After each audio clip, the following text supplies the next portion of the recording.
नमस्कार प्रिय दोस्तों, आज हम आपके लिए लेकर आए हैं शुक्रवार के दिन सुनी जाने वाली माता पार्वती की एक पावन कथा, जिसे सुनने मात्र से ही आपके जीवन के सारे दुख दूर हो जाएंगे। यह कहानी है एक किसान की जिसका नाम था रामू। बहुत पुराने समय की बात है। कनकपुर नाम का एक बहुत ही सुंदर गांव था। उस गांव की मिट्टी में मानो सोना उगता था। उसी गांव में रामू नाम का एक किसान रहता था। रामू बहुत ही सीधा साधा और मेहनत करने वाला था। वह धर्म को मानता था। उसके जीवन का बस एक ही नियम था, किसी का दिल नहीं दुखाना और जो भी रूखा सूखा मिले उसे भगवान का प्रसाद समझकर ग्रहण करना। रामू भगवान शिव और माता पार्वती का बहुत बड़ा भक्त था। हर शुक्रवार को वह माता पार्वती के मंदिर में जाकर साफ सफाई करता और बड़े ही प्रेम भाव से उनकी पूजा करता था। रामू के माता पिता का देहांत बहुत ही पहले हो चुका था। उसके परिवार में केवल उसका छोटा भाई राजू था।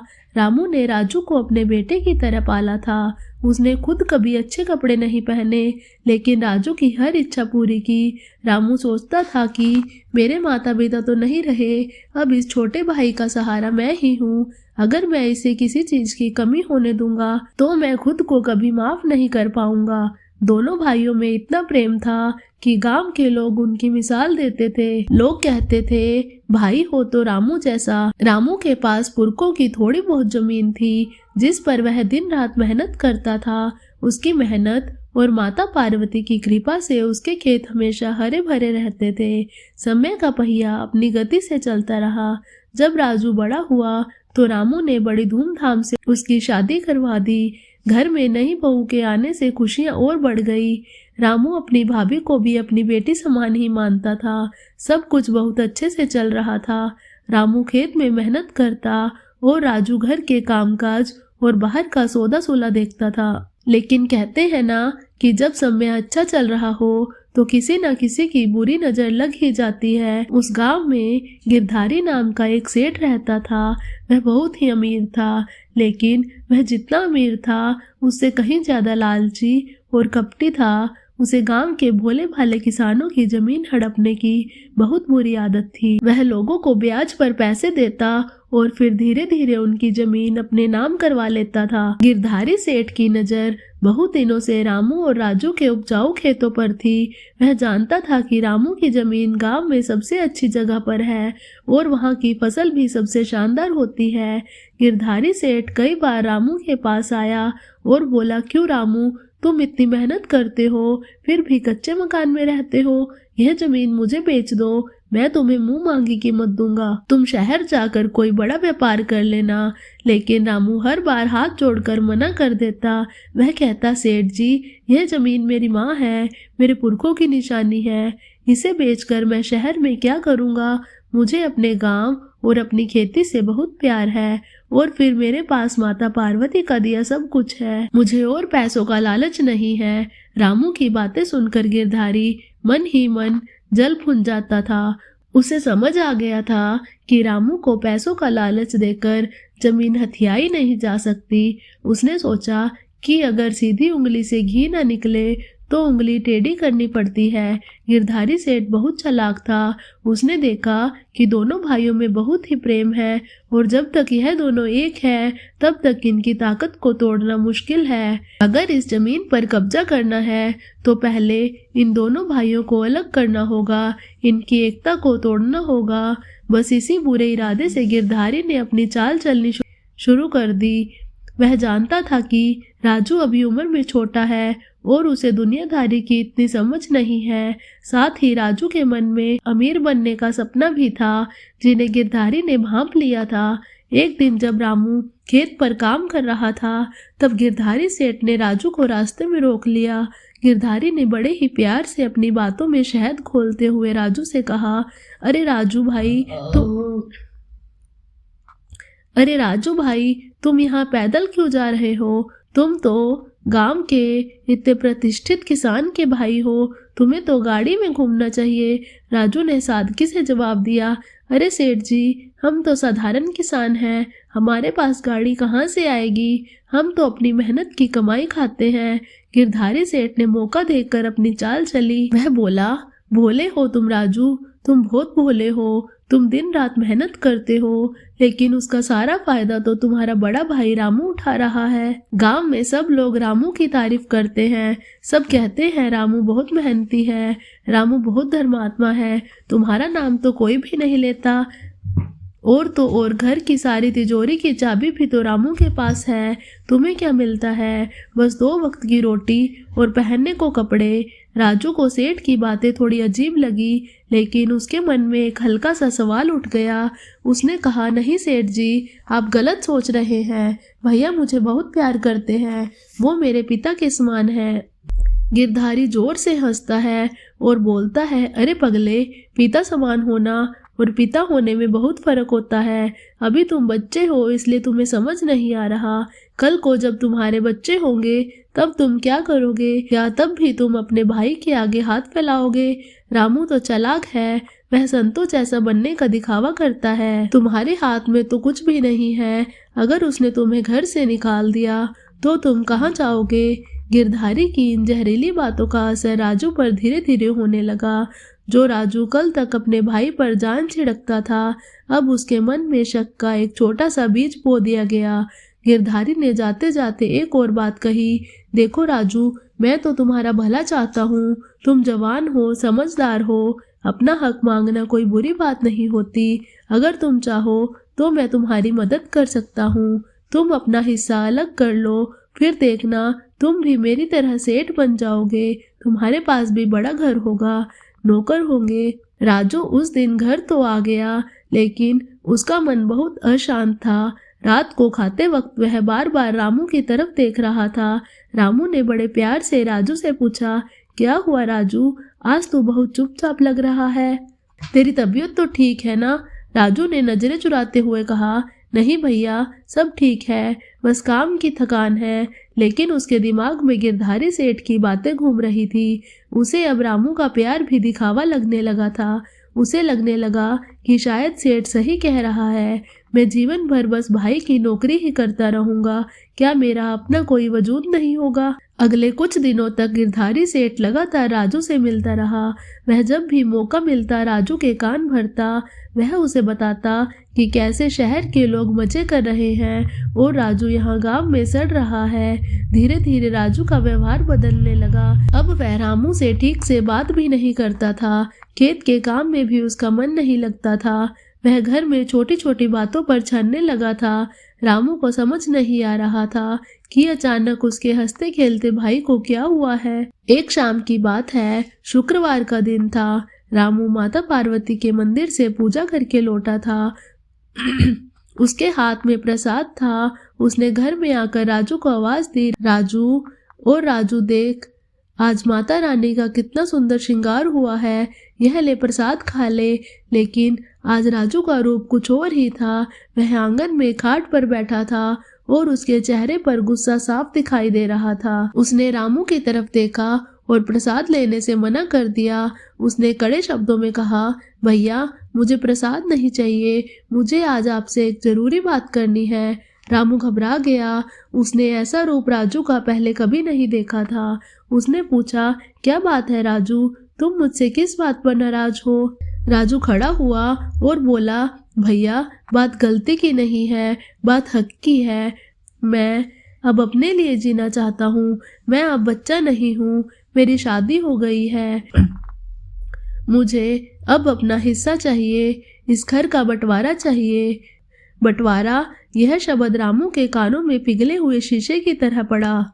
इस भाई को उसने गोद में खिलाया, जिसे कभी जमीन पर पैर तक नहीं रखने दिया। आज वही भाई उससे अलग होने की बात कर रहा है।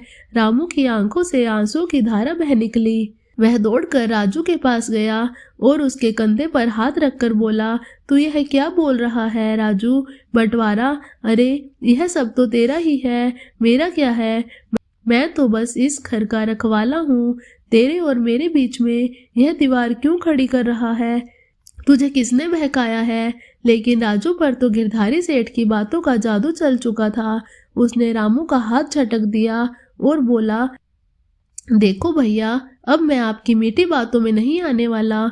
मुझे पता है कि आप यह सब इसलिए कह रहे हैं ताकि सारी जायदाद पर खुद कब्जा जमाए रखो। अगर आप सच में मुझे प्यार करते हो तो मुझे मेरा हिस्सा दे दो। मैं अपनी जिंदगी अपने तरीके से जीना चाहता हूँ। रामू का दिल दुखी हो गया। उसे जमीन के टूटने का दुख नहीं था, उसे दुख इस बात का था कि उसका भाई टूट गया था, उसका विश्वास टूट गया था। घर के कोने में खड़ी रामू की पत्नी और राजू की पत्नी भी यह सब देख रही थी। रामू की पत्नी की आंखों में आंसू थे, जबकि राजू की पत्नी भी चुपचाप सिर झुकाए खड़ी थी। रामू ने खुद को संभाला, उसने अपने आंसुओं को पोंछा और भारी मन से कहा, ठीक है राजू, अगर तेरी यही मर्जी है तो ऐसा ही होगा। मैं तुझे कभी दुखी नहीं देख सकता। अगर तुझे अलग होकर ही खुशी मिलती है तो मैं तैयार हूँ, लेकिन याद रखना मेरे भाई, लकीरें जमीन पर खिंचती है, दिलों में नहीं। मेरे लिए तू हमेशा छोटा भाई ही रहेगा। राजू ने बिना किसी दया के कहा, यह सब बातें रहने दो भैया, कल सुबह गांव की पंचायत बुला लो। सबके सामने फैसला होगा कि कौन सी जमीन किसको मिलेगी और घर का बंटवारा कैसे होगा। मुझे बाद में कोई लड़ाई झगड़ा नहीं चाहिए। उस रात रामू के घर में चूल्हा नहीं जला। रामू पूरी रात माता पार्वती की मूर्ति के सामने बैठकर रोता रहा। वह बार बार प्रार्थना कर रहा था, हे माता, यह कैसी परीक्षा ले रही हो? मेरे भाई के मन में इतना मैल कहाँ से आ गया? मैंने तो कभी उसका बुरा नहीं चाहा। हे माँ जगदम्बा, मुझे शक्ति देना कि मैं इस दुख को सहन कर सकूं। उधर गिरधारी सेठ को जब यह खबर मिली कि राजू ने बंटवारे की मांग कर दी है तो वह खुशी से फूले नहीं समाया। उसकी चाल कामयाब हो गई थी। वह जानता था कि अब असली खेल शुरू होगा। उसने सोच लिया था कि बंटवारे के समय वह ऐसी चाल चलेगा कि अच्छी जमीन राजू के हिस्से में आए और बेकार जमीन रामू को मिले, और फिर बाद में वह राजू को बेवकूफ बनाकर वह जमीन भी हथिया लेगा। अगली सुबह पूरे गांव में खबर फैल गई कि रामू और राजू के बीच बंटवारा होने वाला है। गांव के लोग हैरान थे। किसी को भी यकीन नहीं हो रहा था कि राम और लक्ष्मण जैसी यह जोड़ी टूट रही है। सब लोग रामू के घर के बाहर जमा होने लगे। पंचायत बुलाई गई। सरपंच और गांव के बड़े बुजुर्ग वहां आ गए। गिरधारी सेठ भी सबसे आगे आकर बैठ गया, जैसे कि वह राजू का सबसे बड़ा शुभचिंतक हो। पंचायत शुरू हुई। सरपंच ने पूछा, हाँ भाई रामू, सुना है कि तुम दोनों भाई अलग होना चाहते हो, क्या यह सच है? रामू ने हाथ जोड़कर भरी आवाज में कहा, जी सरपंच काका, राजू की यही इच्छा है और उसकी इच्छा मेरे लिए आदेश की तरह है। सरपंच ने राजू की तरफ देखा और बोला, क्यों राजू, क्या तुम सच में अलग होना चाहते हो? सोच लो बेटा, मिलजुल कर रहने में जो बल है वह अलग होने में नहीं। राजू ने गिरधारी सेठ की तरफ देखा। सेठ ने आंखों ही आंखों में उसे इशारा किया। राजू ने तन कर कहा, जी काका, मैंने सोच लिया है, मुझे अपना हिस्सा चाहिए। अब सवाल यह था कि बंटवारा कैसे हो। घर और जमीन का बंटवारा होना था। रामू के पास गांव के पास वाली उपजाऊ जमीन थी और दूसरी तरफ गांव से दूर नदी के उस पार वाली जमीन थी जो पथरीली और बंजर थी। घर भी काफी बड़ा था, जिसमें आगे का हिस्सा पक्का और हवादार था, जबकि पीछे का हिस्सा पुराना और थोड़ा जर्जर था। गिरधारी सेठ ने बीच में दखल देते हुए कहा, देखो सरपंच जी, बंटवारा एकदम बराबर होना चाहिए, लेकिन क्योंकि राजू छोटा है और अभी गृहस्थी में नया है तो उसे चुनने का पहले मौका मिलना चाहिए। बड़े भाई का फर्ज है कि वह छोटे भाई को अच्छी चीज दे। रामू तुरंत बोल पड़ा, मैं तैयार हूँ। राजू जो भी हिस्सा चाहेगा मैं खुशी खुशी उसे दे दूंगा, मुझे कोई शिकायत नहीं होगी। रामू का यह त्याग देखकर गांव वालों की आंखें नम हो गई, लेकिन राजू की आंखों पर तो लालच का पर्दा पड़ा था। उसने गिरधारी के सिखाए अनुसार तुरंत कहा, ठीक है, मुझे गांव के पास वाली उपजाऊ जमीन चाहिए और घर का आगे वाला पक्का हिस्सा चाहिए। गांव वाले यह सुनकर सन्न रह गए। यह तो सरासर अन्याय था। गांव के पास वाली जमीन की कीमत बहुत ज्यादा थी और वह उपजाऊ थी, जबकि दूसरी जमीन पर खेती करना लोहे के चने जमाने जैसा था और घर का भी अच्छा हिस्सा राजू मांग रहा था। सरपंच ने कहा, अरे राजू, तुम यह क्या कह रहे हो? अगर तुम सारी अच्छी चीजें ले लोगे तो तुम्हारा बड़ा भाई क्या करेगा? उसे भी तो जीने का सहारा चाहिए। लेकिन रामू ने सरपंच को रोक दिया। उसने एक ऐसी बात कही जिसने सबका दिल जीत लिया, लेकिन साथ ही सबकी आंखों में आंसू भी ला दिए। रामू बोला, नहीं काका, राजू को मत रोकिए, उसे जो चाहिए वो उसे दे दो। मेरे हाथ पैर सलामत है, मैं मेहनत कर लूँगा। अगर मेरा भाई खुश है तो मैं बंजर जमीन पर भी सोना उगा लूँगा। बस माता पार्वती की कृपा मुझ पर बनी रहे। और इस तरह उस दिन वो मनहूस बंटवारा हुआ। कागज तैयार किए गए। रामू ने बिना एक शब्द पढ़े उस पर अंगूठा लगा दिया। राजू को सबसे अच्छी जमीन और पक्का मकान मिल गया। रामू के हिस्से में आई नदी पार की पथरीली बंजर जमीन और घर का पीछे वाला टूटा हुआ हिस्सा। गिरधारी सेठ मन ही मन अपनी जीत पर मुस्कुरा रहा था। उसने भाई को भाई से अलग कर दिया और रामू को सड़क पर ला खड़ा किया। लेकिन गिरधारी और राजू यह नहीं जानते थे कि रामू के पास दुनिया की सबसे बड़ी दौलत थी, और वह थी सब्र और माता पार्वती का आशीर्वाद। रामू को नहीं पता था कि आने वाला समय उसके लिए कितनी कठिन परीक्षाएं लेकर आने वाला है, लेकिन उसने अपना सब कुछ माता के चरणों में सौंप दिया था। पंचायत खत्म हो गई।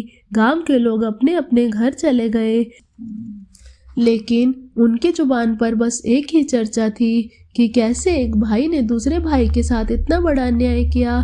लोग राजू और गिरधारी सेठ को कोस रहे थे और रामू की महानता की बातें कर रहे थे, लेकिन रामू के लिए अब इन बातों का कोई मतलब नहीं था।